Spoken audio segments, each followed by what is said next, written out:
Good morning everyone, I'm Janame O. Akabal and I'm the last reporter for this chapter entitled Exercising Curriculum Leadership in Selecting Textbooks and Other Instructional Materials.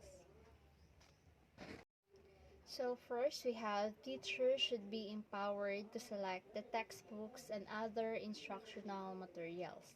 Then second is in some schools, teachers are enjoined to participate in the textbook selection process.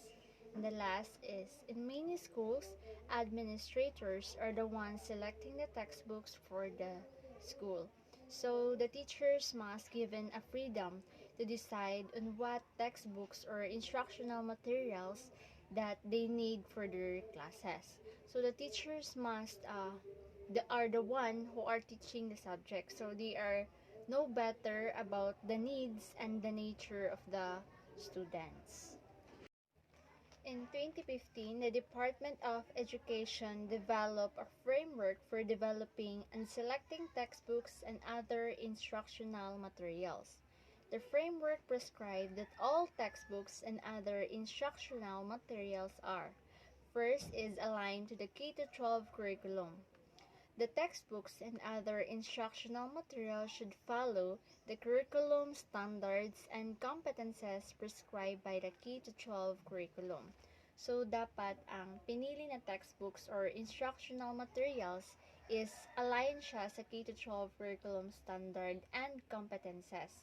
Because the K-12 curriculum is to improve the Filipino student skills in any subject such as math, sciences, or linguistics to further their competences in a global job market. Second is contain expert system of knowledge. So the authors that are experts in their fields should write the textbooks and other instructional materials. It is also important that the contents of the instructional materials are accurate and up-to-date. So, yung mga authors na expert sa larangan ay dapat kung gumawa sila ng textbooks ay dapat ang content nito ay tama at convenient dahil yung textbooks ay nag-update in every year sa college. Third is have provision for differentiated instruction. It is important to provide activities and assessment strategies that are relevant to the learning styles and thinking preferences of the learners. The needs of slow learners and fast learners should also be considered. So, dapat yung given activities and assessment strategies ay dapat relevant sa mga learners at sa kanyang learning style and thinking preferences. Dahil merong mga estudyanteng slow learners at kailangan mong palitan ang iyong teaching strategies para siya ay makaunawa at makaintindi ng mabuti at makasabay sa iyong klase. Fourth, we have the provision for reflective thinking.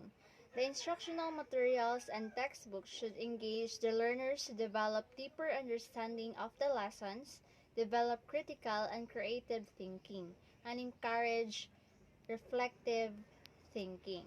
So, through this reflective thinking, it is describe the quality of thinking and providing insight or supportive feedback as the reflection as student analysis to a clearer thinking process. Last, we have provision for parental and community involvement. The textbooks and instructional materials should encourage parental and community involvement. This means that service, learning, real-life integration, and parental support are encouraged. So they provide child's learning, develop their support are needed for this stage. Also, the community involvement facilitate the factors of subsequent educational outcome based to the environment for being adapted. Next, we have the teachers as curriculum leaders make sure that all necessary instructional materials they need to implement the curriculum are provided. So now it is crucial to ensure nga ang mga instructional materials na required for the implementing curriculum is ready na siya then provided for the accessible to facilitate effective teaching and learning.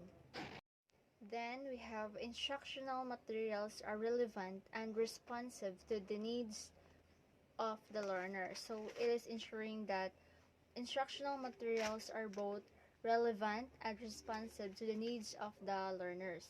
It is essential for creating an engaging and effective learning environment. So this adaptability promotes students' understanding and application for the curriculum. Third, we have encouraged to develop their own instructional materials from objects and available of their locality. Or it is about fostering a deeper connection between the curriculum and the learner's environment. And the last is are expected to be innovative and creative in developing relevant instructional materials. Next, we have developing teachers as curriculum leaders. Curriculum leaders are trained and developed. They are products of different in-service and pre-service teacher education programs. They also develop their skills from their teaching experiences and encounter with great teachers.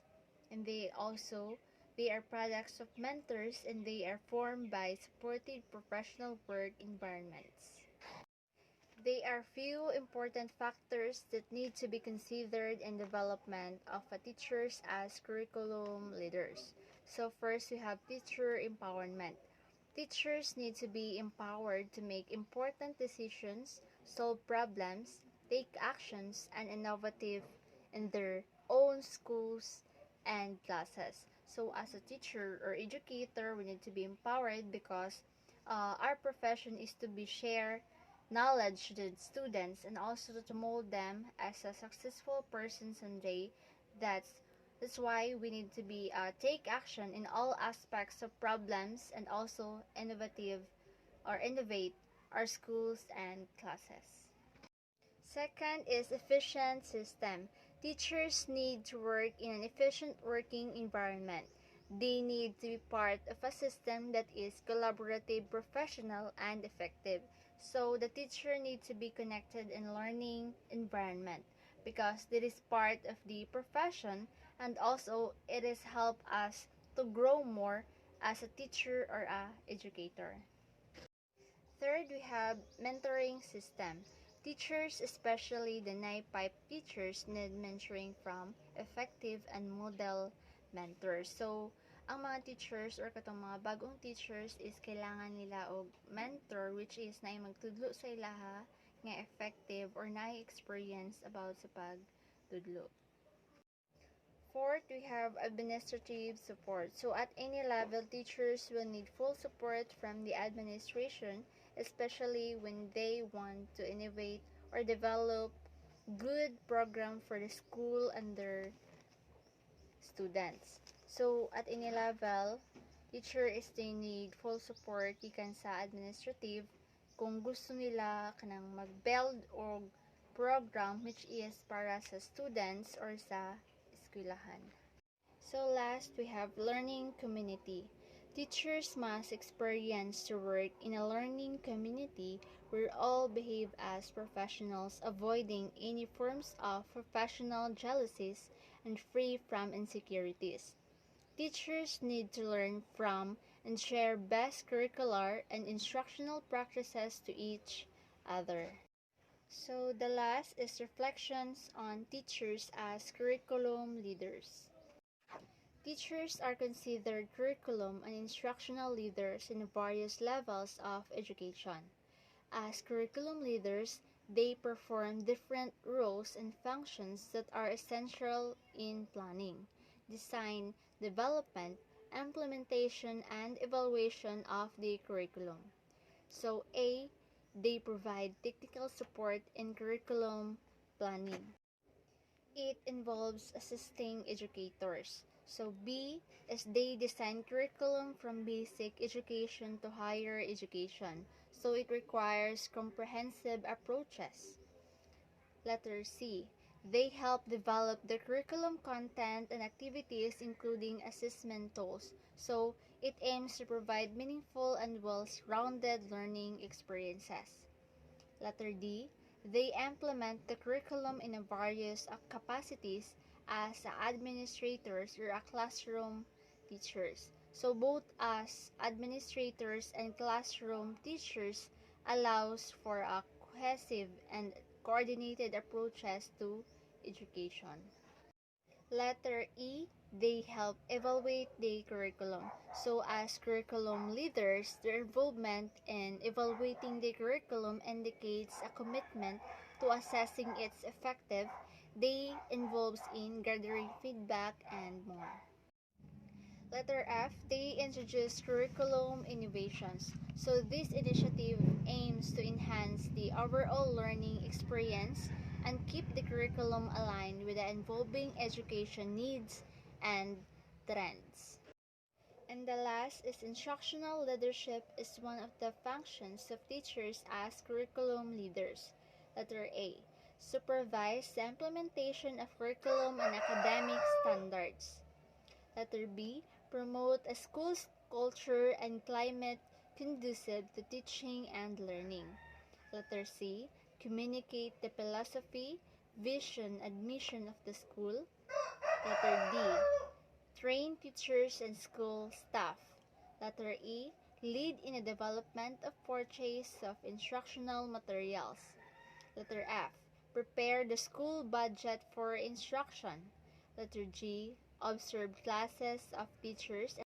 And the last is letter H, check assessment tools, exams, and authentic assessment. That's all. Thank you.